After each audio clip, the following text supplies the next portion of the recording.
Assalamualaikum warahmatullahi wabarakatuh. Allahumma sholli ala sayyidina Muhammad wa ala ali sayyidina Muhammad. Pada video kali ini, saya Nurlita Wulandari akan berbagi pengetahuan mengenai usul fikih, yaitu ittiba dan taklid, dengan harapan dapat menambah wawasan kita semua. Untuk lebih jelasnya, mari kita simak video ini. Ittiba maknanya adalah mengikuti. Jadi ketika ada orang yang mengikut atau mengikuti, itu disebut dengan ittiba, ya. Jadi makna mengikuti artinya ittiba. Nah, kemudian ketika kita mengikuti tersebut, itu kita mengetahui arahnya, ya. Contohnya, kita mengikuti seseorang tetapi kita tahu kemana kita sebenarnya mengikuti orang tersebut, kemana tujuannya, itu kita ketahui, ya. Itu disebut dengan ittiba. Di samping kita mengikuti, kita juga mengetahui dasarnya, juga kita mengetahui dalilnya. Nah, kemudian yang kita ikuti itu siapa? Apakah yang kita ikuti itu nenek moyang, atau apakah yang kita ikuti itu leluhurnya kita? Tentu bukan, ya. Yang kita ikuti adalah Nabi Muhammad SAW. Maka dalam kajian usul fikih, yang dalam persoalan ittiba yang kita ikuti adalah Rasulullah SAW. Makanya sampai saat ini kita beramal, yang kita ikuti adalah seperti apa yang disampaikan Rasulullah. Makanya kata Nabi apa? Shollu kama ra'aitumuni usolli. Lakukanlah seperti apa yang dilakukan Nabi. Maka ada sebagian orang sekarang menganggap bahwa ketika ada suatu perbuatan yang kita lakukan, tapi perbuatan tersebut tidak pernah dilakukan Nabi, maka itu disebut dengan bid'ah, ya, atau juga yang mengada-ngadakan. Nah, contohnya ketika kita katakan sholat. Nah, apa hukum sholat? Ya, hukum sholat adalah wajib. Nah, dari mana kita tahu wajib itu? Karena ada perintahnya, ya. Ada perintahnya dalam Al-Quran dan ada perintahnya dalam nas, baik Al-Quran maupun sunnah Nabi.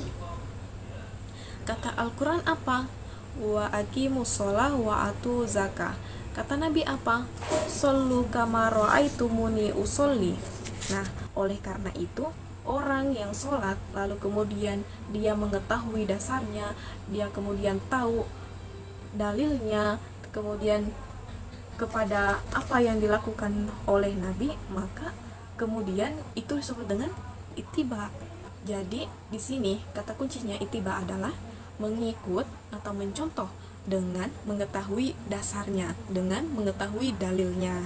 Nah, kemudian hukum ittiba apa? Hukum ittiba dapat dibagi menjadi dua. Yang pertama, ittiba kepada Allah dan Rasul-Nya. Maksud ittiba kepada Allah dan Rasul-Nya itu merupakan wajib bagi setiap muslim. Hal ini ditegaskan dalam Al-Quran Ali Imran ayat 31 yang artinya, katakanlah, jika kamu mencintai Allah, ikutilah aku. Niscaya Allah akan mencintai kamu dan mengampuni dosa-dosamu. Yang kedua, ittiba kepada selain Allah dan Rasul-Nya. Ittiba kepada selain Allah dan Rasul-Nya itu diharamkan dalam Islam. Hal ini karena hanya Allah yang berhak disembah dan ditaati, dan hanya Rasul-Nya yang berhak diikuti. Hal ini ditegaskan dalam Al-Quran Surah An-Nisa ayat 119, artinya, dan janganlah kamu ikuti hawa nafsu yang menyuruh kamu kepada kemaksiatan. Jadi itu ya teman-teman mengenai pembahasan ittiba. Nah, sekarang yang kedua kita lanjut ke pembahasan taklid, ya. Nah, di sini nanti kita melihat adanya perbedaan antara ittiba dan taklid karena maknanya itu sama-sama mengikut nantinya, ya. Taklid secara bahasa yaitu qallada, artinya mengalungkan. Nah, kenapa taklid itu maknanya qolada yang artinya mengalungkan? Karena kalung biasanya dipasang di leher. Nah, itu biasanya kita pasangkan pada leher hewan atau binatang. Nah, kemudian kalung itu sudah kita pasangkan ke leher hewan, lalu kemudian kita kasihkan tali. Nah, biasanya tali inilah yang dibawa, yang ditarik oleh tuannya. Nah, kita katakanlah seumpamanya sapi.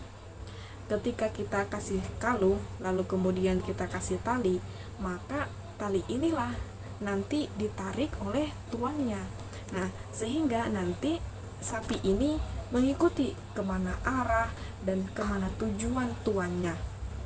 Akan tetapi sapi tersebut itu tidak mengetahui kemana arah yang akan ia bawa oleh tuannya, ya.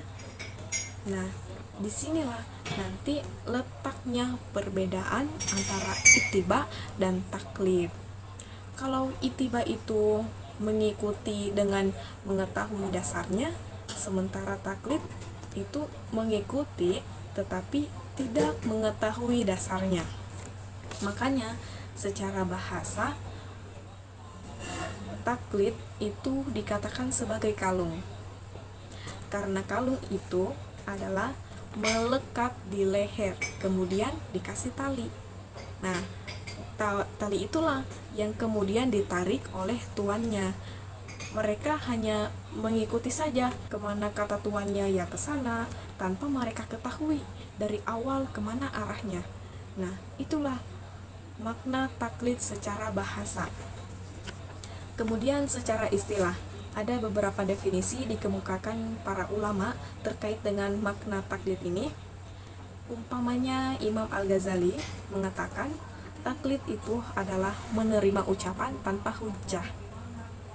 Artinya kita menerima ucapan tersebut tetapi tanpa mengetahui dalilnya. Kemudian Al-Asnawi mengatakan mengambil perkataan orang lain tanpa mengetahui dalilnya.